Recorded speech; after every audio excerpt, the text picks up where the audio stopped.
ये चुप। Hi friends, welcome to our SSC Hindi YouTube channel. तो बच्चे देखिए, मैं इससे पहले आप लोगों को रीजनिंग करा चुका था। ये जो रीजनिंग ये फर्स्ट शिफ्ट में आया हुआ था, पूरा का पूरा रीजनिंग करा के मैं वीडियो अपलोड कर चुका हूँ, और बहुत ही बारीकी से और बहुत ही ट्रिक के साथ भी हम कुछ क्वेश्चन को किए हैं। तो आप ज़रूर देखिएगा रीजनिंग की क्या पैटर्न रही है, वेटेज कितना है, कैसे करना है एग्ज़ाम में, कैसे निकालना है, सब कुछ वहाँ पे बतलाया गया है। नेक्स्ट चलते हैं उसी शिफ्ट का हम जीके का। जीके में क्या आया हुआ था, देखिए जीके में जो क्वेश्चन आया था हम उसको डिस्कस करेंगे।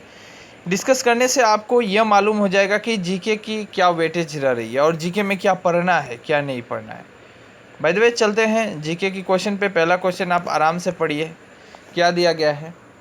पहला क्वेश्चन है, जब किडनी सही तरीके से काम करना बंद कर देती है तो अपशिष्ट उत्पादों को और खून से अतिरिक्त द्रव्य को निकालने की प्रक्रिया को क्या कहा जाता है? डायलिसिस कहा जाता है। देखिए डायलिसिस किसको किया जाता है? देखिए होता क्या है, जब किडनी आपका ठीक से काम नहीं करेगा ना पेट के अंदर, मतलब पाचन तंत्र के अंदर, आपका जो शरीर है पाचन तंत्र के अंदर आपका किडनी अगर सही तरीके से काम नहीं करेगा, देखे होंगे किसी व्यक्ति का सही तरीके से काम नहीं करता तो पेशाब जो होता है वो पेशाब रुक जाता है, वो वहीं पे अटक जाता है और पेट फूलने लगता है, दर्द होने लगता है, बहुत तरह की बीमारियां सृष्टि हो जाती है। पेशाब जो है यानी यूरिन नहीं निकल पाता है, तो उस व्यक्ति को ले जाकर वो निकाला जाता है। वो जो प्रोसेस कहलाती है उसे डायलिसिस कहा जाता है। यह करीब एक व्यक्ति को, और वो व्यक्ति ज़्यादा दिन तक रह भी नहीं पाता है, उसकी हालांकि मृत्यु भी हो जाती है, बहुत दिनों तक नहीं टिक पाते हैं ये व्यक्ति। कितना बार डायलिसिस के सहारे वो जिएंगे, और बहुत बार लेके जाना पड़ता है डॉक्टरों के पास। बाय द वे नेक्स्ट चलते हैं, राजीव गांधी। इसीलिए मैं कहता हूँ डायलिसिस की बीमारी से अगर किसी को छुटकारा पाना है तो उसे हर रोज़ सुबह उठकर पानी ज़्यादा पीना चाहिए। सारा दिन में भी आपको कम से कम एक इंसान को 5 लीटर पानी तो पूरे दिन में पीना ही पीना है, ठीक है। तो आपको पानी कुछ ज़्यादा पीजिएगा, थोड़ा एक्सरसाइज कीजिएगा, व्यायाम कीजिएगा, योगा कीजिएगा, आपका जो खाना है वो सही तरीके से खाइएगा, तो ये सब बीमारियां नहीं होती है। राजीव गांधी खेल रत्न पुरस्कार पाने वाले सबसे कम उम्र के प्राप्तकर्ता कौन थे? राजीव गांधी खेल रत्न पुरस्कार सबसे कम उम्र में किसको मिला था? तो अभिनव बिंद्रा को मिला था। यानी ये देखकर आपको समझ में आ गया कि एक पुरस्कार से क्वेश्चन आ रहा है, पुरस्कार से क्वेश्चन पढ़ना ही पढ़ना है। इसी तरह मैं एक्स्ट्रा लाऊंगा सभी पार्ट बाय पार्ट वीडियो, तो आप जो भी स्टूडेंट है चैनल को सब्सक्राइब करना कभी मत भूलिएगा। अर्थशास्त्री जो थे वे 1998 में नोबेल पुरस्कार प्राप्त किए थे। वो कौन सा अर्थशास्त्री थे? अमर्त्य सेन थे। उनको 1998 में खेल रत्न पुरस्कार मिला था। तो देखिए नोबेल पुरस्कार से भी क्वेश्चन आ गया, नोबेल पुरस्कार ठीक है। अभी फिलहाल ओलंपिक चल रहा है, ओलंपिक से क्वेश्चन बनेंगे। जो खेल और जो पुरस्कार दिए जा रहे हैं उस पर क्वेश्चन बनेगा, इसलिए वो करंट अफेयर से ये कहा जाए तो लक्षद्वीप द्वीप समूहों में से कहाँ स्थित है? लक्षद्वीप जो है वो कहाँ पे स्थित है? तो अरब सागर में स्थित है, ठीक है। ये स्टैटिक्स जीके है। लट्टा मार होली कहाँ पे मनाई जाती है? देखिए एक त्यौहार है, होली जो एक त्यौहार है अपने आप में, लेकिन लट्टा मार ये होली कहाँ पे मनाई जाती है? ये बनारस में मनाई जाती है। तो ये फेस्टिवल से क्वेश्चन आता ही आता है, ठीक है। फ्लोक डांस से भी क्वेश्चन आता है एसएससी जीडी में। आपको इसी तरह प्रीवियस पेपर को देखकर क्वेश्चन को पकड़ना है कि क्या क्या आपको पार्ट पढ़ना पड़ेगा। देखिए एक तो नोबेल पुरस्कार से क्वेश्चन आ गया, ठीक है। इसके बाद यह फेस्टिवल से भी आ गया क्वेश्चन, तो फेस्टिवल से भी पूरा फेस्टिवल का लिस्ट आपको पढ़ना पड़ेगा, नोबेल पुरस्कार का लिस्ट पढ़ना पड़ेगा, पूरा इस तरह करके पढ़ना है, ठीक है। नेक्स्ट है बीजाणुओं के अध्ययन। ये वाला तो डायरेक्ट लूसेंट से, जो मैं लूसेंट करा रहा हूँ, मैं डायरेक्ट लूसेंट अभी स्टार्ट किया हूँ, अभी प्राचीन भारत चल रहा है। इसके बाद मैं स्टैटिक्स जीके अभी नहीं करूँगा, ये मैं एग्जाम का 1 महीना पहले स्टैटिक्स जीके कवर करूँगा, सब कुछ दिखाऊँगा वहाँ पे। बीजाणुओं के अध्ययन को क्या कहा जाता है? वायरोलॉजी कहा जाता है, ठीक है, ये याद रखिएगा। बीजाणुओं के अध्ययन को मतलब स्टडी, जो बीजाणु होता है ना, जीवाणु नहीं बोला जाता है, बीजाणुओं को स्टडी को हम वायरोलॉजी कहते हैं। सत्य के प्रयोग, my experiment with the truth, ये बहुत अच्छा आत्मकथा है। ये किसने लिखा था? देखिए यानी एक राइटर के ऊपर भी आता है, बुक और मतलब ऑथर्स एंड बुक, आपको पढ़ना पड़ेगा। एक वीडियो में मैं खुद ही बनाऊंगा ऑथर्स एंड बुक, मतलब लेखक और क्या, कौन पुस्तक को कौन लिखा है, लेखक के बारे में पढ़ना है। तो यहाँ से क्वेश्चन बनेगा ये my experiment with the truth, ये महात्मा गांधी जी लिखे थे। APJ अब्दुल कलाम ने भी बहुत अच्छे अच्छे किताब लिखे हैं। महात्मा गांधी का भी बहुत सारे किताब है। जम्मू और कश्मीर को कौन से अनुच्छेद धारा के तहत विशेष दर्जा दिया गया है? देखिए यहाँ पे दिया गया है नहीं, अब रहेगा दिया गया था। यहाँ पे दिया गया था क्योंकि फिलहाल 2019 में ही ये जो 370 आर्टिकल था इसको हटा दिया गया जम्मू एंड कश्मीर से, ठीक है। तो यहाँ पे क्वेश्चन बनेगा दिया गया था। भारतीय संविधान का नागरिकत्व का धारा किस देश से लिया गया है? ये हम अभी कॉन्स्टिट्यूशन शुरू नहीं किए हैं। जब भी हम कॉन्स्टिट्यूशन यानी भारत की संविधान को शुरू करेंगे, राजनीति में पॉलिटिकल में पढ़ेंगे हम इमरजेंसी कहाँ से लाए हैं, ठीक है। और हम न्यायपालिका, कार्यपालिका, नीति निर्देशक सिद्धांत कौन किस देश से आया है, जर्मनी से जिस तरह हमने इमरजेंसी को लाया है, तो इस तरह करके हम पढ़ेंगे। वही नागरिकत्व किस देश से लाया गया है, तो UK से लाया गया है। राष्ट्रपति जो है वह अमेरिका से लाई गई है। राष्ट्रपति का जो अधिकार होता है, न्यायपालिका की अधिकार होती है, अमेरिका से लाया गया है। तो हमारे भारतीय संविधान में कौन कहाँ से लिया गया है उस पर क्वेश्चन बनता ही बनता है, तो पढ़ ही लेना है, मैं पढ़ा दूंगा। निम्न में से कौन पानी के साथ प्रतिक्रिया करता है? बहुत अच्छा क्वेश्चन है, ये साइंस का क्वेश्चन है। पानी के साथ रिएक्शन करता है वो कैल्शियम होता है, ठीक है। ये क्वेश्चन आया हुआ था, कौन हवा के संपर्क में आने से ही जल उठता है? सोडियम बहुत ही क्रियाशील धातु होता है। सोडियम जो होता है जिसको Na कहा जाता है, बहुत क्रियाशील है, हवा के संपर्क में ही जल उठता है, इसीलिए इस सोडियम को किरोसिन के अंदर डुबो कर रखा जाता है। हालांकि देखिए आप अगर साइंस पढ़ना चाहते हैं ना, ये सब क्वेश्चन आप पढ़ना चाहते हैं, तो आप क्लास 9 और 10 का जो NCERT बुक है, कोई भी बुक उठाइए, 9 और 10 का साइंस का बुक पढ़ जाइए। वहाँ से आपको 3-4 क्वेश्चन मिलेंगे ही मिलेंगे एग्जाम में। वहाँ पे डाइजेस्टिव सिस्टम से भी क्वेश्चन डायरेक्ट आ जाएगा। उसके बाद वहाँ पे आपका जो कुछ चैप्टर है लवण और क्षार, वहाँ से भी क्वेश्चन आता है, तो वो भी हम करा दूंगा। भारत सरकार के युवा मामलों और खेल रत्न के लिए वर्तमान कैबिनेट मंत्री कौन है? अब देखिए ये एक पार्ट बन गया, ये जीके को देखकर आपको समझ में आ गया। यानी हमको वर्तमान में जो भी मिनिस्टर, जो भी मंत्रियां हैं और वे कौन से भार को संभाल रहे हैं, जिस तरह प्राइम मिनिस्टर हमारे देश के प्रधानमंत्री है, याद रखना पड़ेगा। खेल के मंत्री कौन है, रेल मंत्री कौन है, शिक्षा मंत्री कौन है हमारे भारत के, ये सब याद रखना पड़ेगा, ठीक है। और अभी लोकसभा के स्पीकर कौन है, सब याद रखना पड़ेगा टोटल। ये लिस्ट मैं दे दूंगा आपको।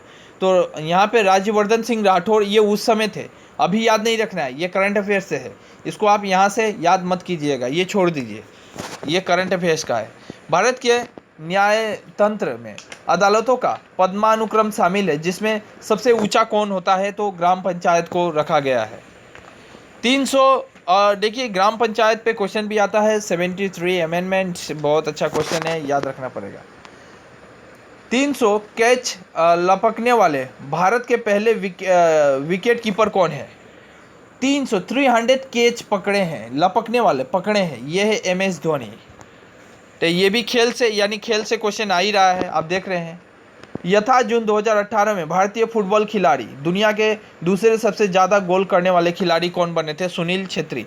ये देखिए 2000 एक्चुअल में एग्जाम हुआ था 2019 में, ये क्वेश्चन है 2018 का, मतलब ये करंट अफेयर्स है, यानी ये अभी जो फिलहाल चल रहा है हमारे देश में, तो उसको याद, अभी ओलंपिक से क्वेश्चन आएगा ही आएगा, इसको भूल जाइए, इससे याद करना ही नहीं है, ये छोड़ दीजिए। हवा महल कहाँ पे? ये स्टैटिक्स जीके है। ताजमहल कहाँ पे है? इंडिया गेट कहाँ पे है? उसके बाद आपका पूछ देगा हवा महल कहाँ पे है, तो हवा महल जयपुर में है, याद रखिएगा, ठीक है। जयपुर को हम और एक रिलेट करते हैं गुलाबों का शहर, हाँ, पिंक सिटी कहा जाता है, हालांकि याद रखिएगा जयपुर को कहा जाता है। कुतुब मीनार कहाँ पे है? ये भी। इंडिया गेट कहाँ पे है? याद रखिएगा। गुजरात में, गुजरात से एक क्वेश्चन आएगा, हालांकि अभी कुछ दिन पहले, हालांकि एक न्यूज़ आया हुआ था, आपने पढ़े थे या न्यूज़ अगर देखना, इसलिए डेली न्यूज़ सुनिए, उससे भी क्वेश्चन बनता है, आपको घर में डेली न्यूज़ सुनना है। लोथल जो होता है, लोथल, ये आपने सिंधु घाटी की सभ्यता में पढ़ा रहा हूँ, वो सबसे पुराना शहर था, और सिंधु घाटी को ही हड़प्पा सभ्यता कहा जाता है। अभी गुजरात में लोथल जो है उसको यूनेस्को हेरिटेज साइट डिक्लेयर किया गया है। ये क्वेश्चन बनेगा, गुजरात में कौन सा शहर था? तो वो लोथल था। कहाँ पे है? तो लोथल। ऐसा भी क्वेश्चन पूछेगा, लोथल कहाँ पे? गुजरात में। ये क्वेश्चन आएगा ही आएगा, 100% बोल रहा हूँ मैं, आएगा, ठीक है। और एक रामप्पा टेम्पल, उसको भी वर्ल्ड हेरिटेज के अंदर रखा गया है, कुछ दिन पहले का न्यूज़ है। रामप्पा टेम्पल वो तेलंगाना में, याद रखिएगा, रामप्पा टेम्पल आप मार के देख सकते हैं अभी फिलहाल, अगर देख रहे हैं वीडियो देखने के बाद रामप्पा टेम्पल एंड लोथल को जरूर देखिएगा, क्वेश्चन डायरेक्ट एग्जाम में मिलेगा आपको। डेट सरकारी सरिदेह है जो विमोचन योग्य रिडीमेबल नहीं है, तो ये राजस्व रसीदें है। चलिए, एक्चुअली ये बोलिएगा सर ये कहाँ से क्वेश्चन है, ये इकोनॉमिक्स का क्वेश्चन है, इसको पढ़ना है सॉरी, इसको पढ़ना है। नेक्स्ट क्वेश्चन पे चलते हैं। निम्न में से कौन सी धातु सबसे अधिक तन्य है? तन्य मतलब सोना। तन्य किसको बोला जाता है? देखिए, तन्य मतलब जितना भी मारिएगा ना वो फैलते जाएगा। सोना और चांदी जितना भी मारिएगा, सोना को 1 ग्राम सोना से कितना मीटर तार बनाया जा सकता है, ये आपका होमवर्क है, ये आप निकालिएगा। 1 ग्राम सोना से कितने लंबे मीटर हम तार बना सकते हैं। बहुत अच्छा क्वेश्चन है, किंतु अपने आप में क्लास 9-10 का बेसिस क्वेश्चन है। ये जो सोना है ना, सोना का आप जितना पीटिएगा, जितना मारिएगा वो फैलेगा, टूटेगा नहीं, इसलिए उसको तन्य बोला जाता है। घात सहनीय, इसको और एक नाम से जाना जाता है, घात सहनीय। ठीक है। और ये तांबा से मुझे देखकर याद आया, चलिए, तांबा जो है ना, सबसे पहले हमारे देश में सबसे पहले कौन सी धातु की खोज की गई थी? एक क्वेश्चन आएगा, तांबा खोजा गया था। ठीक है। लोहा की बात करें, लोहा तो एल्युमिनियम, ये सब एक्चुअली एल्युमिनियम, लोहा, सोना, चांदी, तांबा, ये सब इलेक्ट्रिक का मतलब विद्युत का सुचालक है। ये भी क्लास 10 में आपको पढ़ने को मिलेगा जब साइंस पढ़िएगा तो। गांधी अरविंद समझौता क्लास 10 पे है, डायरेक्ट दे दिया है क्लास 10 का। जो भी क्लास 10 का बच्चा है उसको मालूम है। जो अरविंद पैक्ट हुआ था, इंग्लिश मीडियम वाला जो भी देख रहा है, अरविंद पैक्ट हुआ था। भारतीय अरविंद समझौता भारत की निम्नलिखित में से किस आंदोलन से? भारतीय अरविंद समझौता जो हुआ था ये गांधी जी ने ही किए थे, सविनय अवज्ञा आंदोलन के दौरान पे किए थे। और सविनय अवज्ञा आंदोलन के दौरान ही उन्होंने नमक जो डांडी मार्च का प्रारंभ किया था। डांडी मार्च आंदोलन भी वो एक आंदोलन नहीं था, डांडी मार्च था, वो उन्होंने प्रारंभ किए थे। नमक का ऊपर जो सरकार ने, ब्रिटिश ने टैक्स लगा दिया था। तो एक क्वेश्चन आया था, डांडी मार्च महात्मा गांधी ने कहाँ से शुरू किए थे? ये आप याद रख लीजिएगा, आपको पढ़ने का, ये मैं नहीं बोलूँगा, आपका होमवर्क है, पढ़िएगा। भारत छोड़ो आंदोलन क्लास 10 में है, रॉयल एक्ट क्लास 10 में है, असहयोग आंदोलन क्लास 10 में है, पूरा पढ़ लीजिएगा। गांधी जी से रिलेटेड एक क्वेश्चन पूछेगा। डैश पूंजी उत्पादक के दौरान विविध कच्चे माल और हाथ पर पैसे के संदर्भित करती है, ये है क्रियाशील। ये एक्चुअली इकोनॉमिक्स का क्वेश्चन है, ये क्लास 10-11 से ही पूछता है। निम्नलिखित में से कौन फ्रांसीसी क्रांति के आदर्शों से प्रेरित है? तो टीपू सुल्तान। फ्रांसीसी क्रांति हुआ था। पत्ती की निचली सतह पर स्थित छोटे छिद्रों को क्या कहते हैं? रंध्र कहते हैं। देखिए, आप पत्ता देखे होंगे, मैं हालांकि इतना तो मुझे डिजाइन करना आता नहीं, फिर भी बनाता हूँ।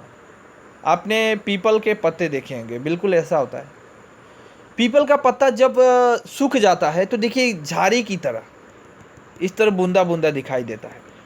लेकिन यही जब हरा रहता है ना, हरा हरा मैं बोल रहा हूँ, जब पत्ता ग्रीन रहता है, मतलब पेड़ पे लटक रहा है पत्ता, तो इस तरह का रहता है, इस तरह ही रहता है। इस रंध्र, इसको रंध्र कहते हैं। क्या कहते हैं? इसी को हम रंध्र कहते हैं। छोटे छोटे छिद्र रहता है। डैश प्राय प्रकृति में रेतीली और गुण में लवणीय होती है। शुष्क मिट्टी जो है, शुष्क मिट्टी ही एक्चुअल में, शुष्क मिट्टी को आप जीभ में लगाकर चाट कर देखिएगा कैसा लगता है। उसका टेस्ट जो होता है लवणीय रहता है, लवण रहता है, सॉल्ट रहता है। ठीक है, उसके अंदर। नेक्स्ट, भारतीय उपखंडों में जन्म लेने वाला कौन सा भक्ति संगीत सूफी भक्ति संगीत का एक रूप है? तो यह है कव्वाली। कव्वाली एक संगीत है, आपको मालूम है। कजरी भी एक संगीत ही है हालांकि, लेकिन कव्वाली जो है सूफी भक्ति संगीत से रिलेटेड है। निम्न में से कौन सी सिंधु नदी की उपनदी नहीं है? गंगा सिंधु का नहीं है। ठीक है, ये रावी, चिनाब, झेलम, ये सब सिंधु का ही शाखा है, सिंधु नदी का ही उपनदी बोला जाएगा। रावी नदी, चिनाब नदी, झेलम नदी, गंगा जो है सिंधु का नहीं है। डैश जम्मू और कश्मीर के बंजारे हैं, ये गुज्जर बकरवाल। यहाँ पे देखिए, हम मैथ्स का क्वेश्चन आ गया है। एक वस्तु को 20% की छूट देने के पश्चात इतना में बेचा जा रहा है, वस्तु का अंकित मूल्य क्या होगा? हालांकि देखिए, मैं इसका पार्ट अलग बनाऊंगा। अभी जीके का सेक्शन चल रहा था तो जीके मैं बतला दिया। मैथ्स बहुत ही ईजी है, बहुत ही ईजी है मैथ्स, मतलब मत बोलिए, पानी की तरह मैथ्स है, आराम से पास कर जाएगा। मैं मैथ्स भी बना के एक वीडियो अपलोड, सभी जितने प्रीवियस पेपर है मैं सभी सोल्व कराऊंगा। बहुत सारे प्रीवियस पेपर है, आप देखेंगे तो मैं सभी कम से कम 40-50 सेट तो मैं सिखाऊंगा ही सिखाऊंगा, पूरा ही जीके। सभी 40-50 सेट आपको जीके मिलेगा।